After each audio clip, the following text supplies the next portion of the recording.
नमस्कार, मैं doctor Manisha Sahu Nagpur obstetric and gynaec society के द्वारा स्तनपान पर बोलने वाली हूँ। मैं doctor Vaidehi Marathe ma'am and doctor राजसी सेनगुप्ता का आभार प्रकट करती हूँ।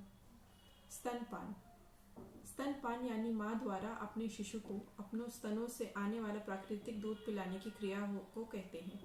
यह सभी स्तनपाइयों में आम क्रिया होती है।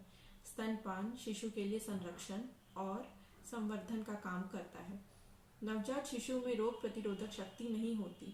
माँ के दूध में लैक्टोफेरिन नाम का तत्व होता है जो बच्चे के आंत में लौह तत्व को बांध लेता है और रोगाणु पनपने नहीं देता। माँ के दूध में रोगाणु नाशक तत्व होते हैं। अनुमान के अनुसार 8,20,000 बच्चों की मौत विश्व स्तर पर 5 साल की उम्र के तहत वृद्धि हुई है, जिसे स्तनपान से रोका जा सकता है। माँ का दूध केवल पोषण ही नहीं, जीवन की धारा है। इससे माँ और बच्चे के स्वास्थ्य पर सकारात्मक प्रभाव पड़ता है। शिशु को पहले 6 महीने तक केवल स्तनपान पर ही निर्भर रखना चाहिए, क्योंकि माँ का दूध सुपाच्य होता है और पेट की गड़बड़ियों की आशंका नहीं होती। माँ का दूध शिशु के रोग प्रतिरोधक क्षमता को बढ़ाने में सहायक होता है। स्तनपान से दमा और कान की बीमारी पर नियंत्रण कायम होता है, क्योंकि माँ का दूध शिशु के नाक और गले की प्रतिरोधी त्वचा बना देता है। शोध से प्रमाणित हुआ है कि स्तनपान करने वाले बच्चे बाद में मोटे नहीं होते, किंतु स्वस्थ और सुडौल रहते हैं। स्तनपान से जीवन के बाद चरणों में रक्त कैंसर, मधुमेह और उच्च रक्तचाप का खतरा कम हो जाता है। स्तनपान से शिशु की बौद्धिक क्षमता भी बढ़ती है, क्योंकि स्तनपान कराने वाली माँ और उसके शिशु के बीच भावनात्मक रिश्ता बहुत मजबूत हो जाता है। इसके अलावा माँ के दूध में कई प्रकार के प्राकृतिक रसायन होते हैं, जैसे कैल्शियम, मैग्नीशियम, जिंक, आयरन और मैंगनीज ये मौजूद होते हैं।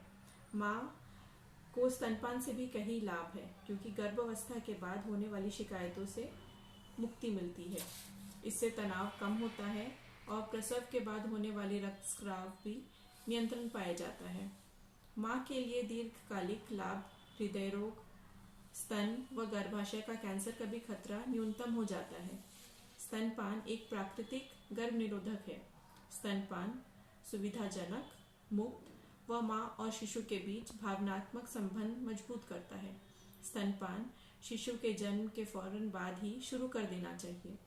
स्तन से निकलने वाला पहला पीला रंग का द्रव्य, जिसे कोलोस्ट्रम कहते हैं, वह शिशु के संरक्षण के लिए काम आता है और उसे रोग प्रतिरोधक क्षमता मजबूत कर देता है। शिशु पहले 30 से 60 मिनट में के दौरान सर्वाधिक सक्रिय होता है और उसे चूसने की शक्ति सबसे ज्यादा रहती है। इस समय स्तनपान कराना अति महत्वपूर्ण है। शल्य क्रिया के 4 से 6 घंटे के बाद या एनेस्थीसिया के प्रभाव के बाद नर्स की मदद से अपनी शिशु को स्तनपान करा लेना चाहिए। और बहुत सारी बातें हैं स्तनपान के संदर्भ में।